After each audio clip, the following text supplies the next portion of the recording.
అయ్యయ్యో, నాకు ఇన్ని తెలివితేటలు ఇచ్చిన దేవుడు చదువు ఇవ్వలేదే. ఏంట్రా అబ్బాయి ఏం లేదు, ఏం లేదు. ఏడుస్తున్నావు? ఏమీ లేదంటావు.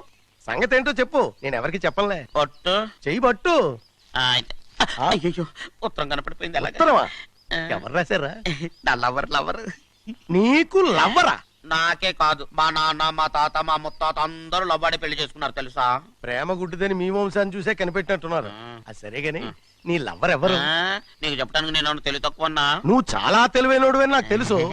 మరి నీ లవర్ నీకు లవ్ లెటర్ రాసిందంటే అది చదువుకొని ఉండాలి కదా. మరి గుమ్మస్తా కూతురు చదువుకోకుండా ఉంటది ఏంటి? ఏటి గుమస్తాగా ఉంది కూతురా? అయ్యో, నోరు సరిపోయింది. అది నీకు మామూలే గాని ఏదో లెటర్ ఈ చదివి చెప్తాను. చదివి చెప్తావా? ఆ చదువు. ఇదిగో, ఇక్కడ చదివితే అందరు వింటారు. ఇదిగో ఇదిగో, ఇది నా ప్రేమోత్తరం. ఎవరికి పడకుండా చదువు. ఆహా, అమ్మాయి కంటే అక్షరాలే అందంగా ఉన్నాయిరా. అమ్మాయి కూడా అందంగా ఉంటది కదా. మరి బసవయ్య, నా ప్రేమ నీదయ్యా. ఇదేంట్రా చెవులు మూసు? నేనేమన్నా తెలివి తక్కువ అనుకున్నావేంటి? నువ్వు ఉత్తరం చదువుతుంటే నీ చెవులకు వినపడుతుంది కదా, అందుకని మూసేసా.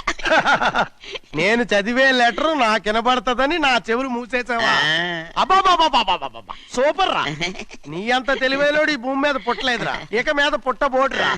ఇది చదివే లెటర్ కాదురు, నవిలే లెటర్. నా ఉత్తరం, నా ఉత్తరం.